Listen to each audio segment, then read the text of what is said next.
দর্শক, এইমাত্র নির্বাচনী তফসিল ঘোষণার সাথে সাথে এই নির্বাচন অফিস ঘেরাও করেছে ইসলামী আন্দোলন বাংলাদেশ।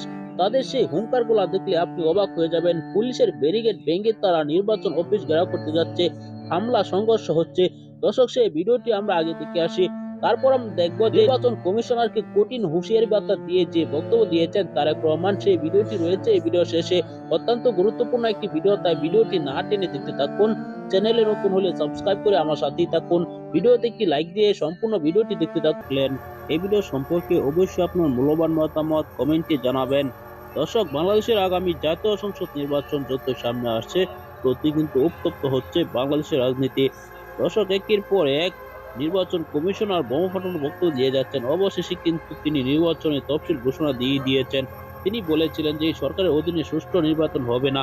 অবশেষে এই সরকারের অধীনে রেখে তিনি নির্বাচনী তফসিল ঘোষণা দিয়ে দিয়েছেন। তিনি সরাসরি বলে দিয়েছেন যে আগামী জানুয়ারির প্রথম সপ্তাহে নির্বাচন হবে। দর্শক, তার বক্তব্য শোনার সাথে সাথে কিন্তু সকল দল ঐক্যবদ্ধ হয়ে নির্বাচন অফিসের সামনে তারা আন্দোলন ঘেরাও সহ বিভিন্ন ধরনের কর্মসূচি পালন করছেন। ইসলামী আন্দোলন বাংলাদেশ তারাও কিন্তু কঠিন হুঙ্কার দিয়ে রাজপথে নেমে পড়েছেন। তাদের সাথে দাওয়া পাল্টা দেওয়া হয়েছে, পুলিশের বাধা সম্মুখীন হয়েছে তারা, তাও কিন্তু তারা বাধা অপেক্ষা করে নির্বাচন অফিসের দিকে গিয়েছেন তারা। দর্শক, তাদের সেই হুঙ্কারগুলো আপনারা দেখে আপনার কাছে কেমন লাগলো অবশ্যই জানাবেন।